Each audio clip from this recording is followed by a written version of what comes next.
英語聞き流しリスニング、英語テキストと MP3 音声ダウンロードはホームページからご利用いただけます。88thpp.com 88thpp.com 3. A case of identity. My dear fellow, said Sherlock Holmes as we sat on either side of the fire in his lodgings at Baker Street, life is infinitely stranger than anything which the mind of man could invent. We would not dare to conceive the things which are really mere commonplaces of existence. If we could fly out of that window hand in hand, hover over this great city, gently remove the roofs, and peep in at the queer things which are going on, the strange coincidences, the plannings, the cross-purposes, the wonderful chains of events, working through generations, and leading to the most outre results, it would make all fiction with its conventionalities and foreseen conclusions most stale and unprofitable. And yet I am not convinced of it, I answered. The cases which come to light in the papers are, as a rule, bald enough, and vulgar enough. We have in our police reports realism pushed to its extreme limits, and yet the result is, it must be confessed, neither fascinating nor artistic. A certain selection and discretion must be used in producing a realistic effect, remarked Holmes. This is wanting in the police report, where more stress is laid, perhaps, upon the platitudes of the magistrate than upon the details, which to an observer contain the vital essence of the whole matter. Depend upon it, there is nothing so unnatural as the commonplace. I smiled and shook my head. I can quite understand your thinking so, I said. Of course, in your position of unofficial advisor and helper to everybody who is absolutely puzzled, throughout 3 continents, you are brought in contact with all that is strange and bizarre. But here I picked up the morning paper from the ground, let us put it to a practical test. Here is the first heading upon which I come. A husband's cruelty to his wife. There is half a column of print, but I know without reading it that it is all perfectly familiar to me. There is, of course, the other woman, the drink, the push, the blow, the bruise, the sympathetic sister or landlady. The crudest of writers could invent nothing more crude. Indeed, your example is an unfortunate one for your argument, said Holmes, taking the paper and glancing his eye down it. This is the Dundas separation case, and, as it happens, I was engaged in clearing up some small points in connection with it. The husband was a teetotaler, there was no other woman, and the conduct complained of was that he had drifted into the habit of winding up every meal by taking out his false teeth and hurling them at his wife, which, you will allow, is not an action likely to occur to the imagination of the average storyteller. Take a pinch of snuff, doctor, and acknowledge that I have scored over you in your example. He held out his snuff box of old gold, with a great amethyst in the center of the lid. Its splendor was in such contrast to his homely ways and simple life that I could not help commenting upon it. Ah, said he, I forgot that I had not seen you for some weeks. It is a little souvenir from the King of Bohemia in return for my assistance in the case of the Irene Adler papers. And the ring? I asked, glancing at a remarkable brilliant which sparkled upon his finger. It was from the reigning family of Holland, though the matter in which I served them was of such delicacy that I cannot confide it even to you, who have been good enough to chronicle 1 or 2 of my little problems. And have you any on hand just now? I asked with interest. Some 10 or 12, but none which present any feature of interest. They are important, you understand, without being interesting. Indeed, I have found that it is usually in unimportant matters that there is a field for the observation, and for the quick analysis of cause and effect which gives the charm to an investigation. The larger crimes are apt to be the simpler, for the bigger the crime the more obvious, as a rule, is the motive. In these cases, save for one rather intricate matter which has been referred to me from Marseille, there is nothing which presents any features of interest. It is possible, however, that I may have something better before very many minutes are over, for this is one of my clients, or I am much mistaken. He had risen from his chair and was standing between the parted blinds gazing down into the dull neutral-tinted London street. Looking over his shoulder, I saw that on the pavement opposite there stood a large woman with a heavy fur bow around her neck, and a large curling red feather in a broad-brimmed hat which was tilted in a coquettish Duchess of Devonshire fashion over her ear. From under this great panoply she peeped up in a nervous, hesitating fashion at our windows, while her body oscillated backward and forward, and her fingers fidgeted with her glove buttons. Suddenly, with a plunge, as of the swimmer who leaves the bank, she hurried across the road, and we heard the sharp clang of the bell. I have seen those symptoms before, said Holmes, throwing his cigarette into the fire. Oscillation upon the pavement always means an affair to cur. She would like advice, but is not sure that the matter is not too delicate for communication. And yet even here we may discriminate. When a woman has been seriously wronged by a man, she no longer oscillates, and the usual symptom is a broken bell wire. Here we may take it that there is a love matter, but that the maiden is not so much angry as perplexed, or grieved. But here she comes in person to resolve our doubts. As he spoke, there was a tap at the door, and the boy in buttons entered to announce Miss Mary Sutherland, while the lady herself loomed behind his small black figure like a full-sailed merchantman behind a tiny pilot boat. Sherlock Holmes welcomed her with the easy courtesy for which he was remarkable, and, having closed the door and bowed her into an armchair, he looked her over in the minute and yet abstracted fashion which was peculiar to him. "Do you not find," he said, "that with your short sight it is a little trying to do so much typewriting?" "I did at first," she answered, "but now I know where the letters are without looking." Then, suddenly realizing the full purport of his words, she gave a violent start and looked up, with fear and astonishment upon her broad, good-humored face. "You've heard about me, Mr. Holmes," she cried, "else how could you know all that?" "Never mind," said Holmes, laughing, "it is my business to know things. Perhaps I have trained myself to see what others overlook. If not, why should you come to consult me?" "I came to you, sir, because I heard of you from Mrs. Etheridge, whose husband you found so easy when the police and everyone had given him up for dead. Oh, Mr. Holmes, I wish you would do as much for me. I'm not rich, but still I have 100 a year in my own right, besides the little that I make by the machine, and I would give it all to know what has become of Mr. Hosmer Angel." "Why did you come away to consult me in such a hurry?" asked Sherlock Holmes, with his fingertips together and his eyes to the ceiling. Again a startled look came over the somewhat vacuous face of Miss Mary Sutherland. "Yes, I did bang out of the house," she said, "for it made me angry to see the easy way in which Mr. Windibank, that is, my father, took it all. He would not go to the police, and he would not go to you, and so at last, as he would do nothing and kept on saying that there was no harm done, it made me mad, and I just on with my things and came right away to you." "Your father?" said Holmes. "Your stepfather, surely, since the name is different." "Yes, my stepfather. I call him father, though it sounds funny, too, for he is only 5 years and 2 months older than myself." "And your mother is alive?" "Oh, yes, mother is alive and well. I wasn't best pleased, Mr. Holmes, when she married again so soon after father's death, and a man who was nearly 15 years younger than herself. Father was a plumber in the Tottenham Court Road, and he left a tidy business behind him, which mother carried on with Mr. Hardy, the foreman, but when Mr. Windibank came he made her sell the business, for he was very superior, being a traveller in wines. They got £4,700 for the goodwill and interest, which wasn't near as much as father could have got if he had been alive." I had expected to see Sherlock Holmes impatient under this rambling and inconsequential narrative, but, on the contrary, he had listened with the greatest concentration of attention. "Your own little income," he asked, "does it come out of the business?" "Oh, no, sir. It is quite separate and was left me by my Uncle Ned in Auckland. It is in New Zealand stock, paying 4.5%. £2,500 was the amount, but I can only touch the interest." "You interest me extremely," said Holmes. "And since you draw so large a sum as 100 a year, with what you earn into the bargain, you no doubt travel a little and indulge yourself in every way. I believe that a single lady can get on very nicely upon an income of about £60. I could do with much less than that, Mr. Holmes, but you understand that as long as I live at home I don't wish to be a burden to them, and so they have the use of the money just while I am staying with them. Of course, that is only just for the time. Mr. Windibank draws my interest every quarter and pays it over to mother, and I find that I can do pretty well with what I earn at typewriting. It brings me twopence a sheet, and I can often do from 15 to 20 sheets in a day." "You have made your position very clear to me," said Holmes. "This is my friend, Dr. Watson, before whom you can speak as freely as before myself. Kindly tell us now all about your connection with Mr. Hosmer Angel." A flush stole over Miss Sutherland's face, and she picked nervously at the fringe of her jacket. "I met him first at the gasfitters' ball," she said.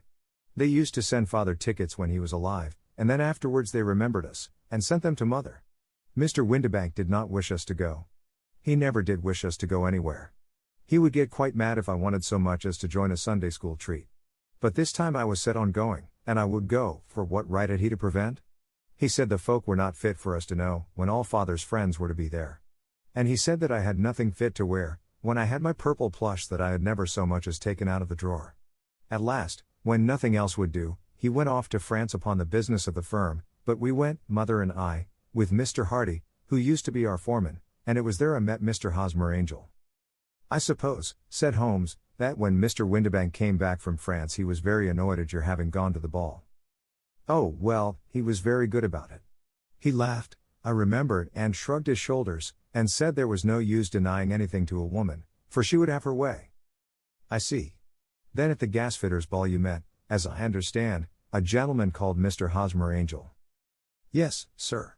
I met him that night, and he called next day to ask if we had got home all safe, and after that we met him, that is to say, Mr. Holmes, I met him twice for walks, but after that father came back again, and Mr. Hosmer Angel could not come to the house any more. No? Well, you know father didn't like anything of the sort. He wouldn't have any visitors if he could help it, and he used to say that a woman should be happy in her own family circle. But then, as I used to say to mother, a woman wants her own circle to begin with, and I had not got mine yet. But how about Mr. Hosmer Angel? Did he make no attempt to see you? Well, father was going off to France again in a week, and Hosmer wrote and said that it would be safer and better not to see each other until he had gone. We could write in the meantime, and he used to write every day. I took the letters in the morning, so there was no need for father to know. Were you engaged to the gentleman at this time? Oh, yes, Mr. Holmes. We were engaged after the first walk that we took.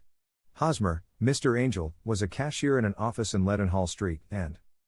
What office? That's the worst of it, Mr. Holmes, I don't know. Where did he live, then? He slept on the premises. And you don't know his address? No, except that it was Leadenhall Street. Where did you address your letters, then? To the Leadenhall Street post office, to be left till called for. He said that if they were sent to the office he would be chaffed by all the other clerks about having letters from a lady, so I offered to typewrite them like he did his, but he wouldn't have that, for he said that when I wrote them they seemed to come from me, but when they were typewritten he always felt that the machine had come between us. That will just show you how fond he was of me, Mr. Holmes, and the little things that he would think of. It was most suggestive, said Holmes. It has long been an axiom of mine that the little things are infinitely the most important. Can you remember any other little things about Mr. Hosmer Angel? He was a very shy man, Mr. Holmes. He would rather walk with me in the evening than in the daylight, for he said that he hated to be conspicuous. Very retiring and gentlemanly he was. Even his voice was gentle. He'd had the quinsy and swollen glands when he was young, he told me, and it had left him with a weak throat, and a hesitating, whispering fashion of speech. He was always well dressed, very neat and plain, but his eyes were weak, just as mine are, and he wore tinted glasses against the glare. Well, and what happened when Mr. Windibank, your stepfather, returned to France? Mr. Hosmer Angel came to the house again and proposed that we should marry before father came back. He was in dreadful earnest and made me swear, with my hands on the testament, that whatever happened I would always be true to him.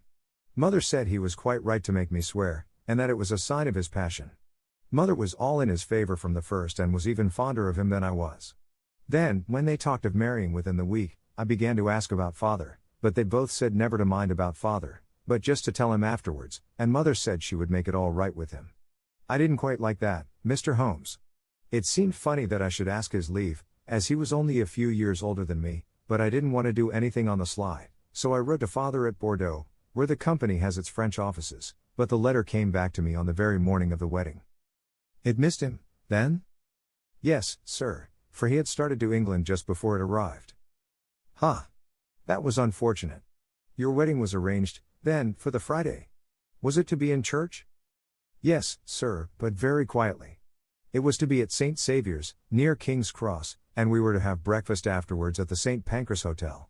Hosmer came for us in a hansom, but as there were two of us he put us both into it and stepped himself into a four-wheeler, which happened to be the only other cab in the street. We got to the church first, and when the four-wheeler drove up we waited for him to step out, but he never did, and when the cabman got down from the box and looked there was no one there. The cabman said that he could not imagine what had become of him, for he had seen him get in with his own eyes. That was last Friday, Mr. Holmes, and I have never seen or heard anything since then to throw any light upon what became of him. It seems to me that you have been very shamefully treated, said Holmes. Oh, no, sir.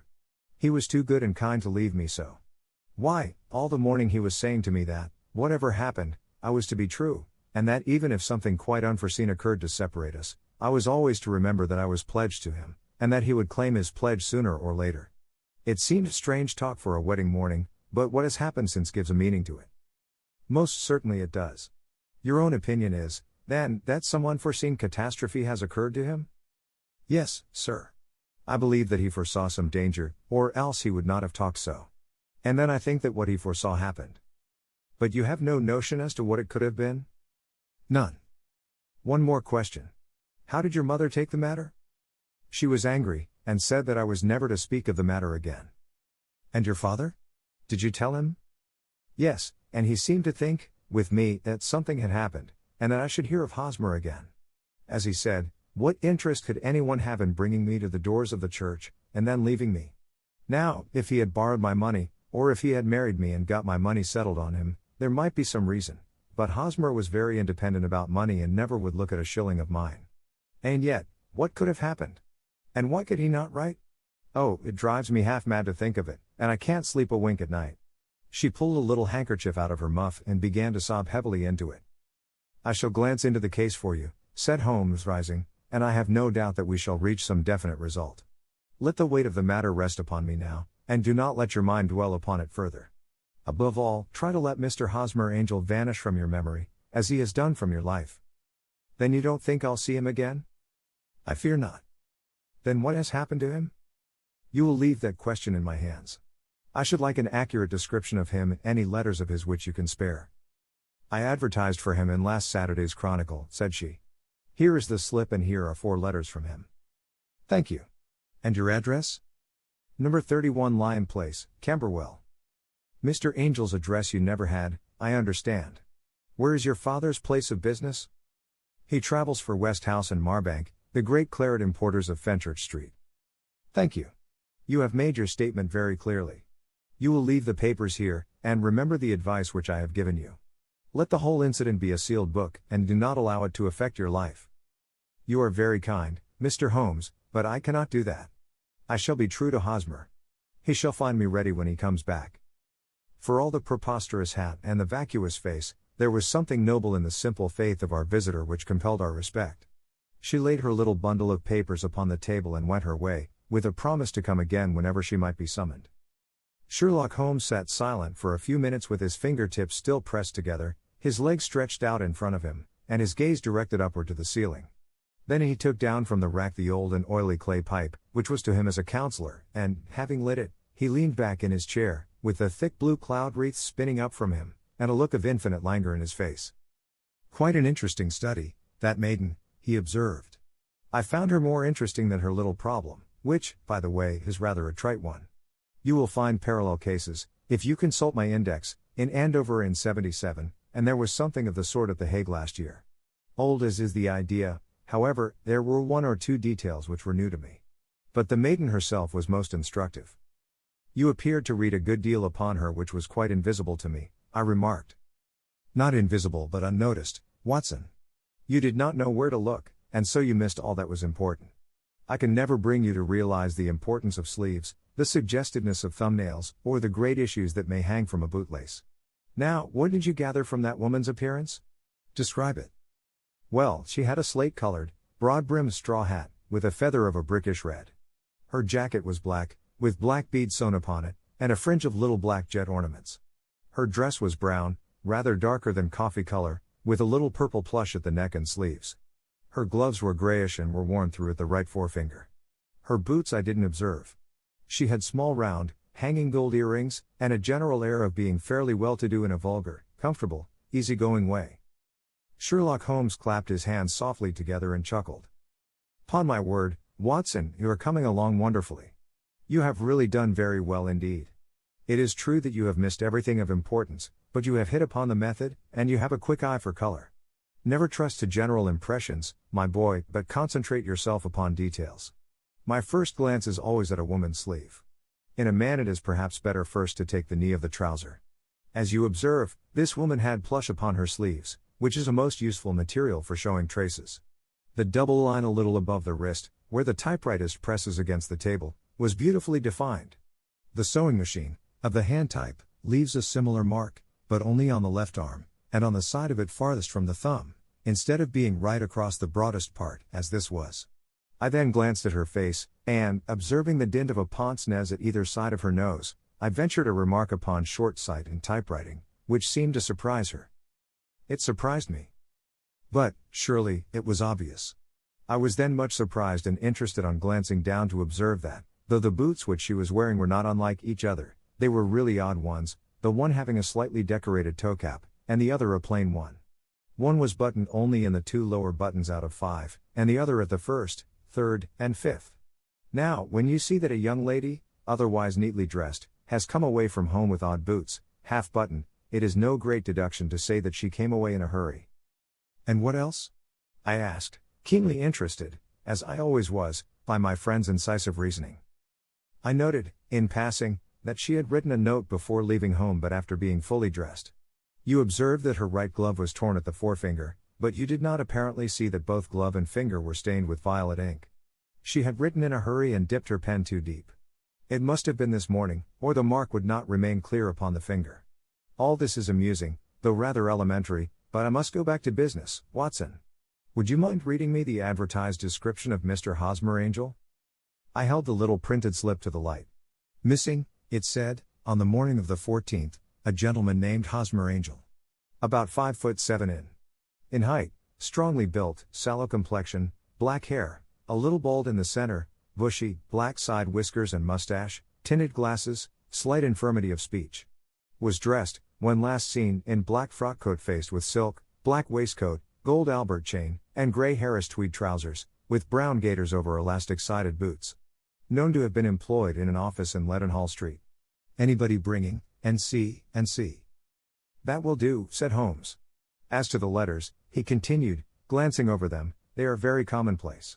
Absolutely no clue in them to Mr. Angel, save that he quotes Balzac once. There is one remarkable point, however, which will no doubt strike you. They are typewritten, I remarked. Not only that, but the signature is typewritten. Look at the neat little Hosmer Angel at the bottom. There is a date, you see, but no superscription except Leadenhall Street, which is rather vague. The point about the signature is very suggestive, in fact, we may call it conclusive. Of what? My dear fellow, is it possible you do not see how strongly it bears upon the case? I cannot say that I do unless it were that he wished to be able to deny his signature if an action for breach of promise were instituted. No, that was not the point. However, I shall write 2 letters, which should settle the matter. One is to a firm in the city, the other is to the young lady's stepfather, Mr. Windibank, asking him whether he could meet us here at 6 o'clock tomorrow evening. It is just as well that we should do business with the male relatives. And now, Doctor, we can do nothing until the answers to those letters come, so we may put our little problem upon the shelf for the interim. I had so many reasons to believe in my friend's subtle powers of reasoning and an extraordinary energy in action that I felt that he must have some solid grounds for the assured and easy demeanor with which he treated the singular mystery which he had been called upon to fathom. Once only had I known him to fail, in the case of the King of Bohemia and of the Irene Adler photograph, but when I looked back to the weird business of the sign of 4, and the extraordinary circumstances connected with the study in scarlet, I felt that it would be a strange tangle indeed which he could not unravel. I left him then, still puffing at his black clay pipe, with the conviction that when I came again on the next evening I would find that he held in his hands all the clues which would lead up to the identity of the disappearing bridegroom of Miss Mary Sutherland. A professional case of great gravity was engaging my own attention at the time, and the whole of next day I was busy at the bedside of the sufferer. It was not until close upon 6 o'clock that I found myself free and was able to spring into a hansom and drive to Baker Street, half afraid that I might be too late to assist at the denouement of the little mystery. I found Sherlock Holmes alone, however, half asleep, with his long, thin form curled up in the recesses of his armchair. A formidable array of bottles and test tubes, with the pungent cleanly smell of hydrochloric acid, told me that he had spent his day in the chemical work which was so dear to him. Well, have you solved it? I asked as I entered. Yes. It was the bisulfate of baryta. No, the mystery, I cried. Oh, that. I thought of the salt that I have been working upon. There was never any mystery in the matter, though, as I said yesterday, some of the details are of interest. The only drawback is that there is no law, I fear, that can touch the scoundrel. Who was he, then, and what was his object in deserting Miss Sutherland? The question was hardly out of my mouth, and Holmes had not yet opened his lips to reply, when we heard a heavy footfall in the passage and a tap at the door. This is the girl's stepfather, Mr. James Windibank, said Holmes. He has written to me to say that he would be here at 6. Come in. The man who entered was a sturdy, middle-sized fellow, some 30 years of age, clean-shaven, and sallow-skinned, with a bland, insinuating manner, and a pair of wonderfully sharp and penetrating gray eyes. He shot a questioning glance at each of us, placed his shiny top hat upon the sideboard, and with a slight bow sidled down into the nearest chair. "Good evening, Mr. James Windibank," said Holmes. "I think that this typewritten letter is from you, in which you made an appointment with me for 6 o'clock. "Yes, sir. I am afraid that I am a little late, but I am not quite my own master, you know. I am sorry that Miss Sutherland has troubled you about this little matter, for I think it is far better not to wash linen of the sort in public. It was quite against my wishes that she came, but she is a very excitable, impulsive girl, as you may have noticed, and she is not easily controlled when she has made up her mind on a point. Of course, I did not mind you so much, as you are not connected with the official police, but it is not pleasant to have a family misfortune like this noised abroad. Besides, it is a useless expense, for how could you possibly find this Hosmer angel?" "On the contrary," said Holmes quietly, "I have every reason to believe that I will succeed in discovering Mr. Hosmer Angel." Mr. Windibank gave a violent start and dropped his gloves. "I am delighted to hear it," he said. "It is a curious thing," remarked Holmes, "that a typewriter has really quite as much individuality as a man's handwriting. Unless they are quite new, though two of them write exactly alike. Some letters get more worn than others, and some wear only on one side. Now, you remark in this note of yours, Mr. Windibank, that in every case there is some little slurring over of the E, and a slight defect in the tail of the R. There are 14 other characteristics, but those are the more obvious. We do all our correspondence with this machine at the office, and no doubt it is a little worn," our visitor answered, glancing keenly at Holmes with his bright little eyes. "And now I will show you what is really a very interesting study, Mr. Windibank," Holmes continued. "I think of writing another little monograph some of these days on the typewriter and its relation to crime. It is a subject to which I have devoted some little attention. I have here 4 letters which purport to come from the missing man. They are all typewritten.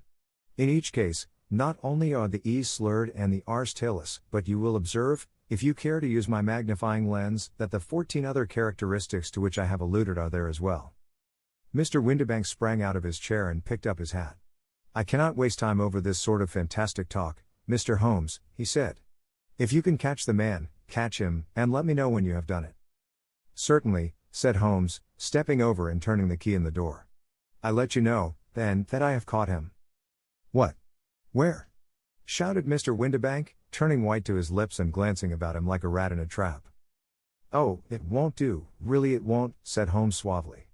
"There is no possible getting out of it, Mr. Windibank. It is quite too transparent, and it was a very bad compliment when you said that it was impossible for me to solve so simple a question. That's right.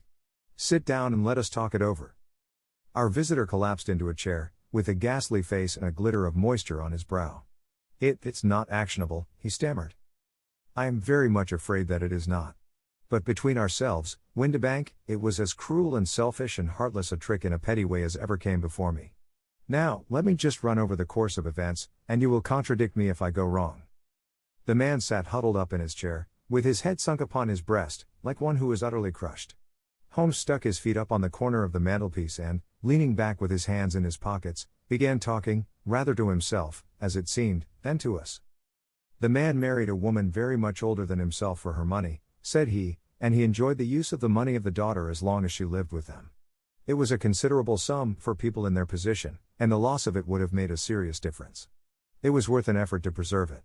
The daughter was of a good, amiable disposition, but affectionate and warm-hearted in her ways, so that it was evident that with her fair personal advantages, and her little income, she would not be allowed to remain single long. Now her marriage would mean, of course, the loss of 100 a year, so what does her stepfather do to prevent it? He takes the obvious course of keeping her at home and forbidding her to seek the company of people of her own age.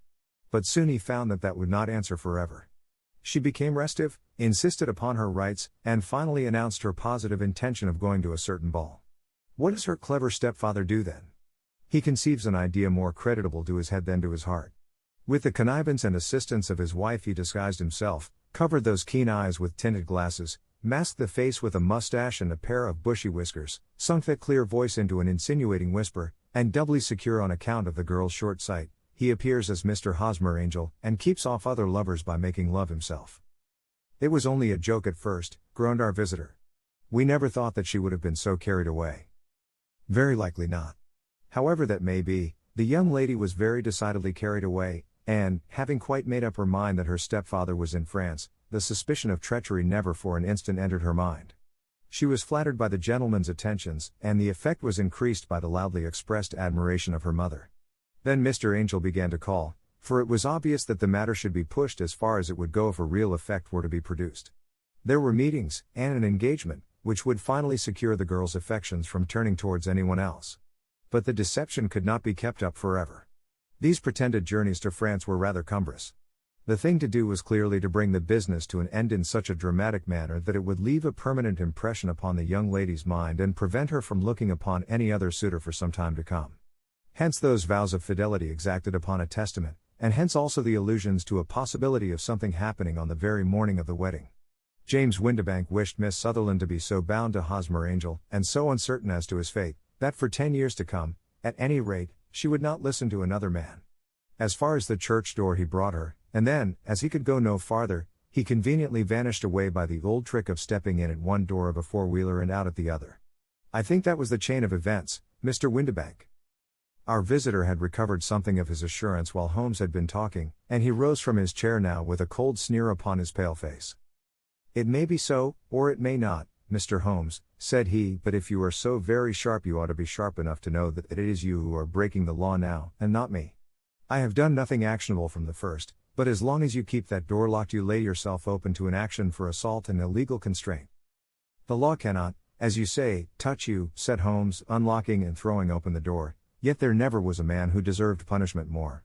If the young lady has a brother or a friend, he ought to lay a whip across your shoulders. By Jove," he continued, flushing up at the sight of the bitter sneer upon the man's face, "it is not part of my duties to my client, but here's a hunting crop handy, and I think I shall just treat myself to." He took 2 swift steps to the whip, but before he could grasp it there was a wild clatter of steps upon the stairs, the heavy hall door banged, and from the window we could see Mr. James Windibank running at the top of his speed down the road. "There's a cold-blooded scoundrel," said Holmes, laughing, as he threw himself down into his chair once more. "That fellow will rise from crime to crime until he does something very bad, and ends on a gallows. The case has, in some respects, been not entirely devoid of interest." "I cannot now entirely see all the steps of your reasoning," I remarked. "Well, of course it was obvious from the first that this Mr. Hosmer Angel must have some strong object for his curious conduct, and it was equally clear that the only man who really profited by the incident, as far as we could see, was the stepfather. Then the fact that the 2 men were never together, but that the one always appeared when the other was away, was suggestive. So were the tinted spectacles and the curious voice, which both hinted at a disguise, as did the bushy whiskers. My suspicions were all confirmed by his peculiar action in typewriting his signature, which, of course, inferred that his handwriting was so familiar to her that she would recognize even the smallest sample of it. You see, all these isolated facts, together with many minor ones, all pointed in the same direction. And how did you verify them? Having once spotted my man, it was easy to get corroboration. I knew the firm for which this man worked. Having taken the printed description, I eliminated everything from it which could be the result of a disguise, the whiskers, the glasses, the voice, and I sent it to the firm, with a request that they would inform me whether it answered to the description of any of their travelers. I had already noticed the peculiarities of the typewriter, and I wrote to the man himself at his business address asking him if he would come here. As I expected, his reply was typewritten and revealed the same trivial but characteristic defects. The same post brought me a letter from West House and Marbank, of Fenchurch Street, to say that the description tallied in every respect with that of their employé, James Windibank. Voilà tout. And Miss Sutherland? If I tell her she will not believe me. You may remember the old Persian saying, "There is danger for him who taketh the tiger cub, and danger also for whoso snatches a delusion from a woman." There is as much sense in Hafiz as in Horace, and as much knowledge of the world.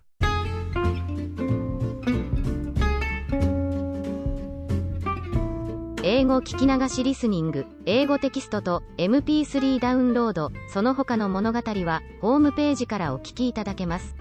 88thpp.com 88thpp.com